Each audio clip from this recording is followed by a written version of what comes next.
sometimes a single moment can destroy a lifetime of work. Officer Marcus Thompson had been patrolling the streets of downtown Chicago for 12 years, earning commendations and the respect of his community. He had a wife, 2 kids, and dreams of making detective by his 40th birthday. But, on a humid Tuesday afternoon in July, one split-second decision would strip away everything he had worked for. The girl couldn't have been more than 16. She stood on the corner of Madison and State, arguing with what appeared to be her boyfriend. Traffic was heavy, pedestrians were everywhere, and Marcus was already running late for his court appearance. What he didn't know was that dozens of phones were recording, social media was watching, and his entire future was about to crumble in front of millions of strangers. This is the story of how a respected police officer became the center of a national controversy in less than 30 seconds, and how the truth behind that moment would shock everyone who thought they knew what really happened.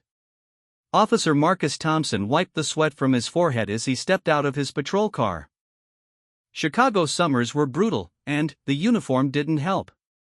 The radio crackled with constant chatter about break-ins, domestic disputes, and traffic accidents. It was just another Tuesday in the life of a city cop. Marcus had been on the force for 12 years, starting right after college when he married his high school sweetheart, Sarah. They now had 2 beautiful children, Emma, age 8, and Jake, age 6. Every morning, Marcus would kiss them goodbye and promise Sarah he'd come home safe. Most days, he kept that promise without much trouble. Today felt different though. The heat was making everyone cranky, including Marcus. He'd already dealt with 3 noise complaints, a shoplifting incident, and a fender bender that took an hour to sort out. His shift was supposed to end at 4, but he had to appear in court at 5 for testimony in a case from last month. The last thing he needed was another problem. As he walked down Madison Street, checking on local businesses as part of his regular patrol, he heard raised voices coming from the corner ahead. A teenage girl with bright pink hair was shouting at a young man who looked to be in his early 20s. The boy was trying to grab her arm, and she kept pulling away. "Let go of me, Derek," the girl yelled. "I'm done with this."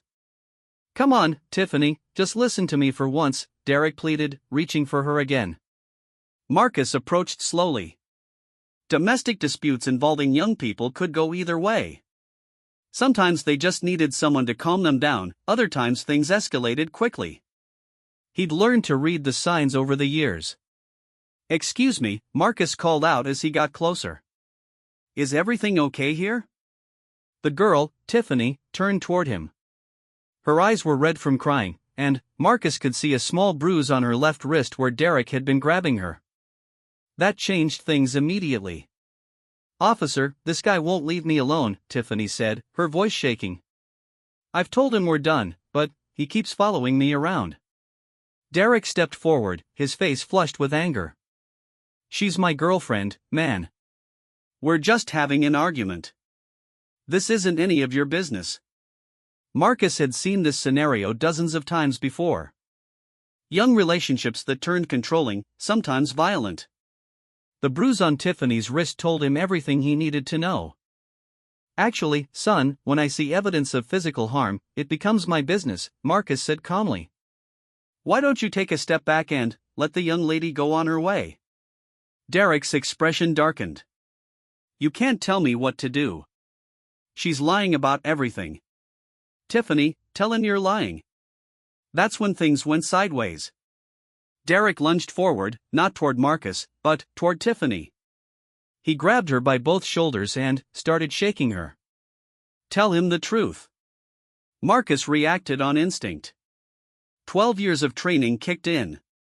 He moved quickly to separate Derek from Tiffany, grabbing Derek's arm and pulling him away from the girl. But, in the chaos of the moment, as Derek stumbled backward, his elbow swung out and caught Tiffany across the face. The sound was sharp and loud. Tiffany cried out and stumbled, holding her cheek. Marcus spun around, thinking Derek had hit her again, but Derek was already on the ground where Marcus had pushed him.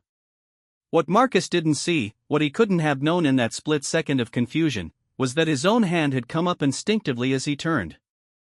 In the rush to protect Tiffany from Derek's elbow, Marcus's palm had connected with the right side of her face. To everyone watching from across the street, to the people who had stopped to stare, to the dozens of phones that were now recording, it looked like police officer Marcus Thompson had just slapped a teenage girl. "Oh my God," someone shouted from the crowd that had gathered. "Did you see that? The cop just hit that girl." Marcus looked around in confusion. Tiffany was holding her face, tears streaming down her cheeks. Derek was getting up from the ground, a smug look spreading across his face as he realized what the crowd thought they had witnessed. "That's police brutality," Derek yelled, pointing at Marcus. "Everyone saw it. He just assaulted my girlfriend for no reason." The crowd was growing larger. People were pulling out their phones, recording everything. Marcus could hear them talking, their voices getting louder and angrier. "Somebody call the news. Get this on Facebook. That poor girl." Marcus tried to explain. "Wait, everyone calm down. There's been a misunderstanding. I was trying to help her, trying to stop this young man from, but no one was listening." The narrative had already been written in their minds. A white police officer had struck a young girl in public. The phones kept recording, the crowd kept growing, and Marcus felt his world beginning to crumble. Tiffany looked at him with confusion and fear. "Why did you hit me?" she asked quietly. "I thought you were trying to help." The words hit Marcus like a punch to the stomach. She genuinely believed he had slapped her. In the chaos of the moment, she hadn't seen Derek's elbow, hadn't realized that Marcus was trying to protect her from her abusive boyfriend. Derek stepped closer to Tiffany, putting his arm around her protectively. The same arm that had been grabbing her and shaking her just moments before. "It's okay, baby. I saw what he did. Everyone saw it." Marcus reached for his radio to call for backup, but the crowd was becoming hostile. Someone threw a bottle that shattered near his feet. Others were shouting for him to be arrested. "You're supposed to protect people," an older woman yelled from the sidewalk. "Not hurt children." Marcus looked around desperately. How had everything gone so wrong so quickly? He'd been trying to help, trying to protect Tiffany from what looked like an abusive situation. But now he was the villain in everyone's story. His phone started buzzing with notifications. Someone had already posted the video online. The comments were pouring in, each one more angry than the last. Within minutes, the video had been shared hundreds of times. By the time backup arrived, it had been viewed by thousands. Officer Rodriguez was the first to respond to Marcus's call for assistance. They'd worked together many times over the years, and Rodriguez could see the panic in Marcus's eyes. "What happened here, Marcus?"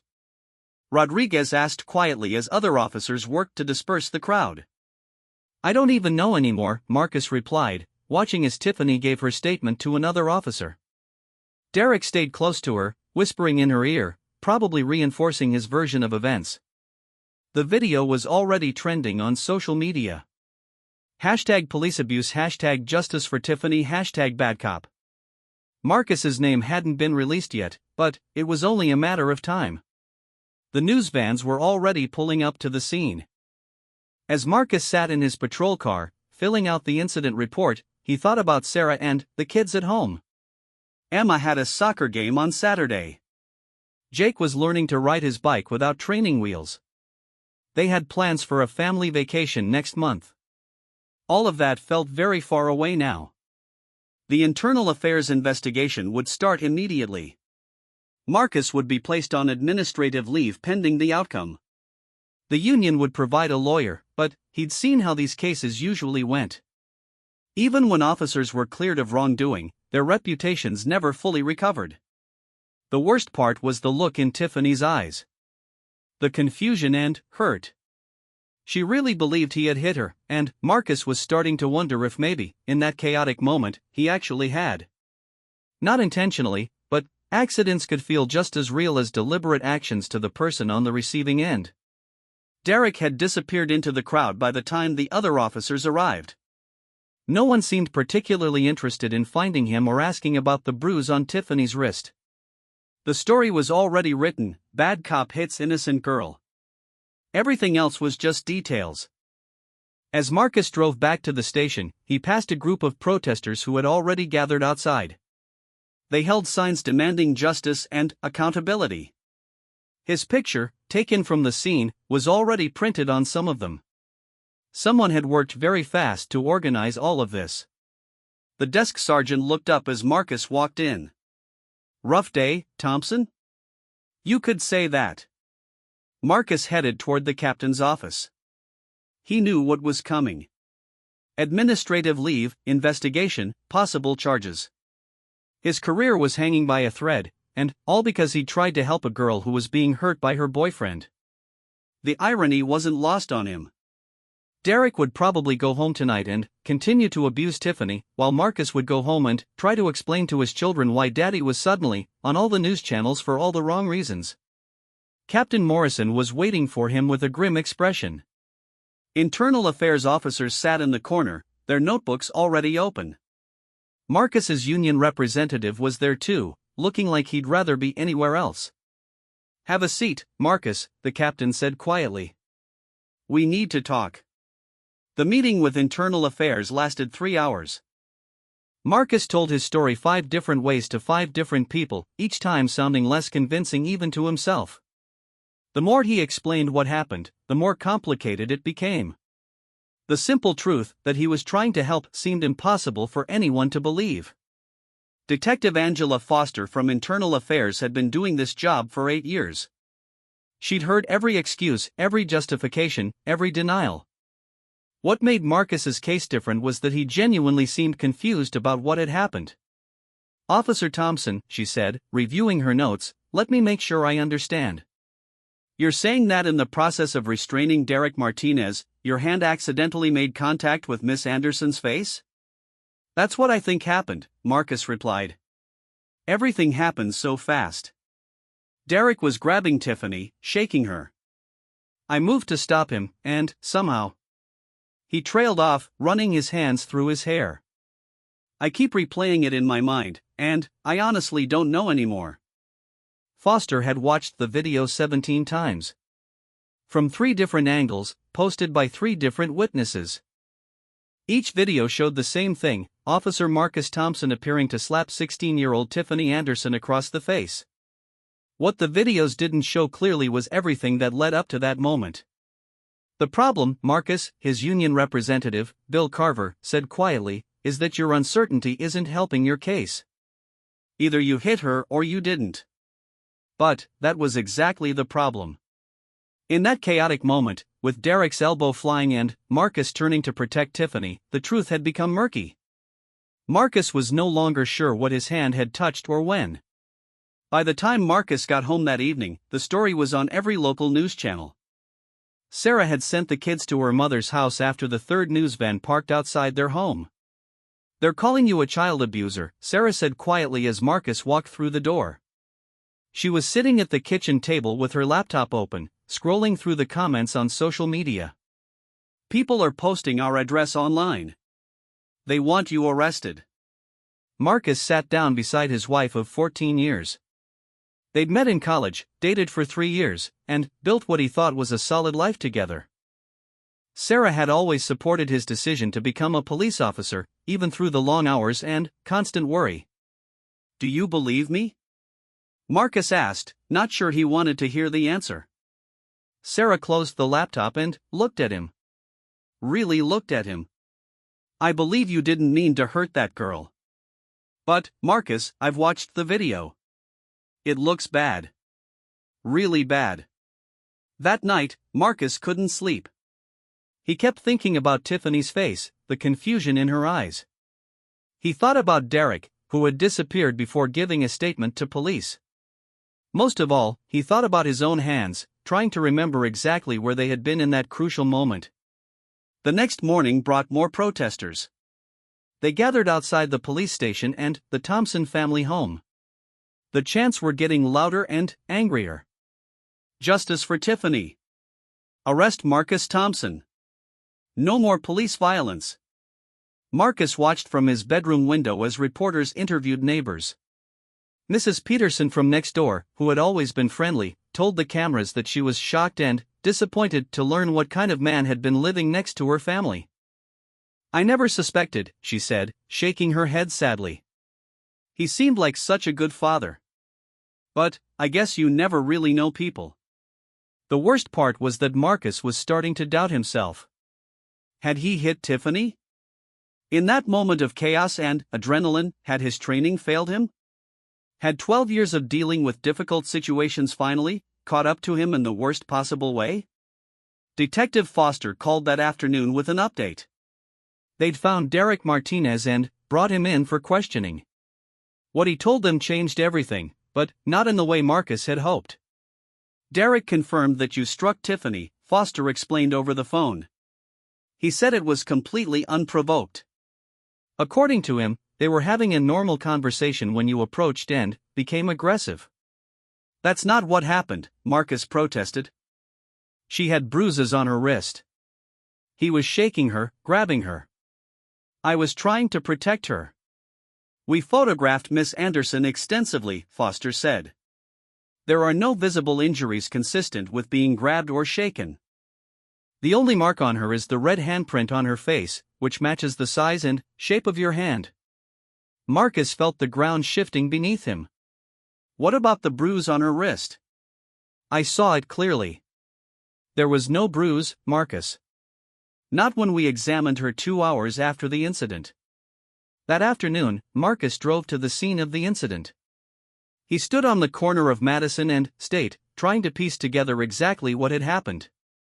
The spot where Derek had been grabbing Tiffany, the angle from which the witnesses had been filming, the exact position of his own body when everything went wrong. A young woman approached him, someone he didn't recognize. "Are you the cop from the video?" she asked. Marcus nodded, expecting another confrontation. Instead, she surprised him. "I was here yesterday," she said quietly, looking around to make sure no one was listening. "I saw what really happened. That boy was hurting that girl. He was rough with her, mean. You were trying to help." Hope flared in Marcus's chest. "Would you be willing to give a statement? To tell the investigators what you saw?" The woman looked uncomfortable. "I don't know. I mean, everyone's saying you hit her. The video is pretty clear. Maybe I was wrong about what I saw." Even the witnesses who had been on his side were starting to doubt themselves. The power of the viral video was rewriting everyone's memory of the event. That evening, Marcus met with his lawyer, Janet Morrison, a woman in her 50s who specialized in police misconduct cases. She'd reviewed all the evidence, watched all the videos, and read all the witness statements. "Here's where we stand," she said, spreading files across her desk. "You're facing potential criminal charges for assault. The department is conducting its own investigation. And there's going to be a civil lawsuit from the Anderson family." "Criminal charges?" Marcus felt dizzy. "For trying to help someone?" "The prosecutor is under a lot of pressure. The video has been viewed over 1 million times. There are protests planned for this weekend. The mayor's office is getting calls demanding your arrest." Janet pulled out a tablet and showed Marcus the latest news coverage. A CNN reporter was interviewing Tiffany Anderson outside her family's home. The girl looked small and vulnerable, her face still showing the red mark where she'd been struck. "I just don't understand why he did it," Tiffany was saying to the reporter. "I wasn't doing anything wrong. I was just talking to my boyfriend, and this police officer came up and hit me for no reason." Derek stood behind her, his hand protectively on her shoulder. To anyone watching, he looked like a caring boyfriend comforting his traumatized girlfriend. There was no mention of the grabbing, the shaking, or the bruise Marcus was sure he had seen on Tiffany's wrist. "There's something else," Janet said, pausing the video. "Derek Martinez has a clean record. No history of domestic violence, no arrests, no complaints. As far as the system is concerned, he's just a concerned boyfriend who witnessed police brutality." Marcus stared at the screen. "But I saw him hurting her." "I know I did." "Knowing something and proving it are two different things," Janet replied. Right now, it's your word against two witnesses and a very clear video. The investigation continued for 2 weeks. Marcus remained on administrative leave, spending his days at home while Sarah went to work and tried to ignore the whispers from her co-workers. The kids stayed at their grandmother's house, protected from the media circus but confused about why they couldn't go home. Emma called every night before bed. "When are you coming to get us, Daddy?" she would ask. "I miss you and Mommy."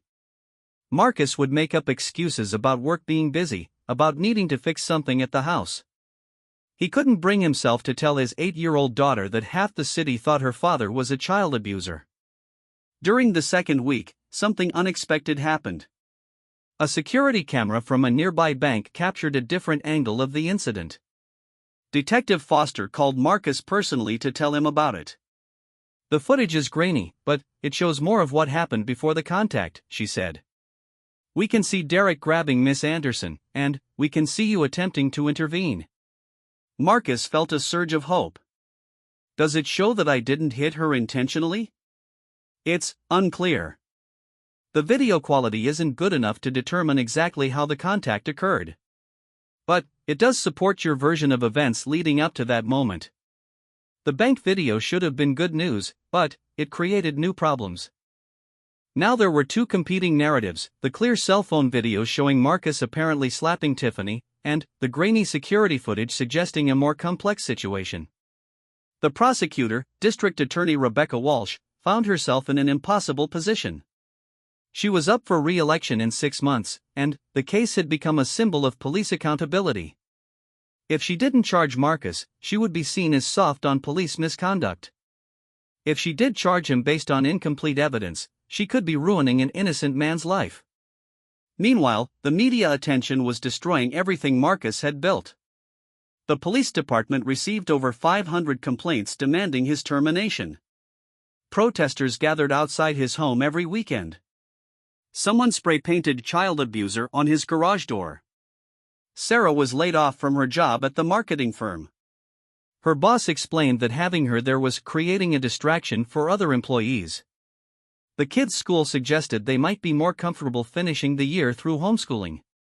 On a Thursday evening, 3 weeks after the incident, Marcus sat in his backyard trying to make sense of everything. His phone buzzed with a text from a number he didn't recognize. "Officer Thompson, this is Tiffany Anderson. Can we meet? I need to talk to you about what really happened that day." Marcus stared at the message for a long time before responding. Meeting with Tiffany could be seen as witness tampering. His lawyer would advise against it. But he needed to know the truth, even if it destroyed him. "When and where?" he typed back. The response came quickly: "Tomorrow, 3 p.m., Lincoln Park. Come alone. There are things you need to know about Derek that nobody believes." Marcus arrived at Lincoln Park 15 minutes early, his stomach churning with anxiety. He'd spent the entire night wondering if this meeting was a trap, if Tiffany was working with lawyers or activists to get him to say something incriminating. But something in her text message had seemed genuine, desperate even. Tiffany appeared exactly at 3 o'clock, looking smaller and younger than she had on that chaotic day 3 weeks ago. She wore a baseball cap pulled low over her eyes and kept glancing around as if she was afraid of being followed. "Thank you for coming," she said quietly as she sat on the bench beside him. "I wasn't sure you would." "What did you want to tell me?" Marcus asked, trying to keep his voice steady. Tiffany was quiet for a long moment, picking at her fingernails. When she finally spoke, her voice was barely above a whisper. "Derek has been hitting me for 6 months. Not where anyone can see, usually. He's smart about it." Marcus felt his heart rate increase. "Why haven't you reported it? Why didn't you tell the investigators?" "Because I'm scared," Tiffany admitted, finally, looking at him. "Derek said if I ever told anyone, he'd hurt my little sister. She's only 12. He knows where she goes to school, where she hangs out with her friends." The pieces were starting to come together, but Marcus needed to hear more. "What really happened that day? Do you remember?" Tiffany nodded slowly. "Derek was angry because I'd been talking to another boy at school. He followed me after my summer job and cornered me on that street corner. He was squeezing my wrist so hard I thought he was going to break it, shaking me, telling me I was worthless. When I approached, what did you think? I thought you were going to help me, Tiffany said, tears starting to form in her eyes. For a second, I felt safe. Then, everything happened so fast. Marcus leaned forward. Tiffany, I need you to think carefully. When I turned around after pulling Derek away from you, do you remember feeling my hand touch your face? She was quiet for a long time, clearly thinking. I remembered Derek's elbow hitting me as he fell backward. It hurt really bad. Then, I was confused because people were yelling that you had hit me. I was scared and crying, and Derek kept telling me that you'd slapped me for no reason. But, you didn't actually see me hit you? No, Tiffany said quietly. I was looking down, trying not to cry. Derek was the one who told me what happened. He said everyone saw it, that there was video. When I watched the video later, it looked like you hit me, so I believed it. Marcus felt a mix of relief and heartbreak. Relief that his memory had been correct, that he hadn't actually struck an innocent girl. Heartbreak that this young woman had been manipulated by her abuser into believing she was a victim of police brutality when she was actually a victim of domestic violence. Why are you telling me this now? Marcus asked. Tiffany wiped her eyes with her sleeve. Because it's gotten worse since that day. Derek loves all the attention. He's been on 3 different news shows, talking about police violence and protecting his girlfriend. But, at home, he's been hitting me more. He says if I ever contradict his story, he'll make sure everyone knows I'm a liar who protects bad cops. Tiffany, we need to get you help. There are shelters, protection programs you don't understand, she interrupted. Derek's uncle is a lawyer. His family has money. They've already threatened my mom that if I change my story, they'll sue us for defamation. We can't afford a legal battle. Marcus realized the terrible complexity of the situation. Tiffany was trapped not just by an abusive boyfriend, but by the public narrative that had formed around the incident. If she came forward now and admitted that Derek had been abusing her, that Marcus had been trying to help, it would look like she was lying to protect a guilty cop. What do you need from me? Marcus asked. I don't know, Tiffany admitted. I just needed someone to know the truth. Derek has convinced everyone that he's this great guy who was protecting me from a violent police officer. But he's the one who's been hurting me all along. They sat in silence for a few minutes, both lost in their own thoughts. Marcus was thinking about his own children, about what he would want someone to do if Emma or Jake were ever in Tiffany's situation. There might be a way, Marcus said finally. But it would require you to be very brave. Over the next hour, Marcus and Tiffany worked out a plan. It was risky for both of them, but it might be the only way to expose the truth and get Tiffany the help she needed. The plan required Marcus to wear a wire provided by Internal Affairs. Tiffany would arrange to meet Derek in a public place and try to get him to admit to his pattern of abuse. It was dangerous, but Tiffany insisted she was willing to try. Detective Foster was skeptical when Marcus brought her the proposal. This is highly unusual, Marcus. If this goes wrong, it could make things much worse for both of you. It's the only way to get to the truth, Marcus replied. That girl is being abused, and her abuser has turned himself into a victim while making me the villain. The meeting was set for the following Saturday at Grant Park. Tiffany told Derek she wanted to apologize for causing so much trouble with the police incident and that she wanted to make their relationship work. Marcus positioned himself nearby, wearing a small recording device. Detective Foster and 2 other officers were stationed around the park, ready to intervene if things went wrong. The conversation started normally, with Derek accepting Tiffany's apology and talking about their future together. But, as Tiffany carefully guided the conversation toward that day with Marcus, Derek's true nature began to emerge. I still can't believe that cop hit you, Derek said, his arm around Tiffany's shoulders. But, in a way, it was the best thing that could have happened to us. What do you mean? Tiffany asked, following the script she and Marcus had rehearsed. Are you kidding? I'm famous now. I'd been on TV, done interviews, met with activists. People see me as this hero who stood up to police brutality. And, the best part is, nobody questions anything I say because I'm the boyfriend who was protecting his girl. Tiffany pressed further. Sometimes I wonder what would have happened if you hadn't grabbed me that day. Derek's expression darkened. I wasn't grabbing you, I was trying to talk sense into you. You were being stupid, flirting with that guy from your work. But, you hurt my wrist, Tiffany said quietly. I barely touched you, Derek snapped. You're being dramatic, just like always. Besides, if I hadn't been holding on to you, you might have run off before that cop showed up and gave us this incredible opportunity. The conversation continued for another 20 minutes, with Derek becoming increasingly comfortable and revealing. He bragged about the media attention, complained about Tiffany being too sensitive about his discipline methods, and eventually admitted that he knew the police officer had been trying to help Tiffany, not hurt her. The funny thing is, Derek said, laughing, that cop was actually trying to be some kind of hero, pulling me away from you. But, when my elbow hit you and you started crying, everyone assumed he'd done it. I wasn't about to correct them. So Officer Thompson never actually hit me? Tiffany asked, her voice barely steady.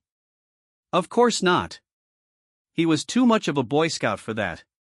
But, the way it looked on those videos, everyone just assumed the worst. Lucky for us, right? That was the moment Marcus had been waiting for. Derek had just admitted on tape that he knew Marcus was innocent, that he had allowed an innocent man to be crucified in the media while he enjoyed the benefits of being seen as a victim's advocate. The recording was turned over to the district attorney's office that Monday morning. By Tuesday afternoon, all charges against Marcus had been dropped. By Wednesday, Derek Martinez had been arrested for domestic violence, obstruction of justice, and filing false police reports. The media response was swift and dramatic. The same news outlets that had vilified Marcus now scrambled to tell the real story. But, the damage to Marcus's reputation and career was already done. Even with his name cleared, the Chicago Police Department faced a difficult decision. The incident had generated so much negative publicity that keeping Marcus on the force would be a constant reminder of the controversy. After several meetings with department leadership, Marcus was offered an early retirement package with full benefits. It's not fair, Sarah said as they discussed the offer over dinner. You were trying to help that girl. You did nothing wrong. Maybe not, Marcus replied, but sometimes doing nothing wrong isn't enough. Marcus took the retirement offer. At 34 years old, he was done being a police officer. The job he'd loved, the career he'd built, the identity he'd carried for 12 years was over. But, the story had a different ending than Marcus expected. 3 months after the truth came out, he received a call from Janet Morrison, his lawyer. There's a non-profit organization in Seattle, she explained. They work with victims of domestic violence and police misconduct cases where the truth gets muddied. They've been following your case, and they want to offer you a job. The organization, called Truth and Justice Coalition, helped people navigate complex situations where abuse victims were afraid to come forward and where good people were wrongly accused. Marcus would use his police training and his experience to help investigate cases that regular law enforcement couldn't handle effectively. It's not the same as being a cop, Janet said, but it's a way to keep helping people. Marcus looked at Sarah, who had been listening to the conversation. After everything they'd been through, after losing his career and nearly losing their marriage, the idea of helping other people in similar situations felt like a second chance. Tell them I'm interested, Marcus said. Tiffany Anderson entered a witness protection program and moved to another state with her family. Derek Martinez was sentenced to 2 years in prison for domestic violence and obstruction of justice. The civil lawsuit against Marcus and the Chicago Police Department was dismissed. 6 months later, Marcus started his new job in Seattle. His first case involved a teacher who had been accused of inappropriate conduct with a student, when the real problem was that the student was being abused at home and was acting out for attention. His second case involved a firefighter who had been accused of stealing from a house fire, when the real thief was the homeowner's son. Each case taught Marcus something new about the complexity of truth and the danger of rushing to judgment based on incomplete information. On his first anniversary at the Truth and Justice Coalition, Marcus received a letter from Tiffany. She was doing well in her new school, had started dating a boy who treated her with respect, and was planning to study social work in college. "I wanted to thank you for believing me when I finally found the courage to tell the truth," she wrote. "I know it cost you everything, and I'm sorry for that. But, because of your sacrifice, I'm free now. And maybe that's worth something." Marcus kept that letter in his desk drawer. On difficult days, when cases seemed impossible and the truth felt unreachable, he would read it and remember why he'd chosen this new path. Sometimes doing the right thing cost everything. But sometimes, if you were lucky, it led to something even better than what you'd lost.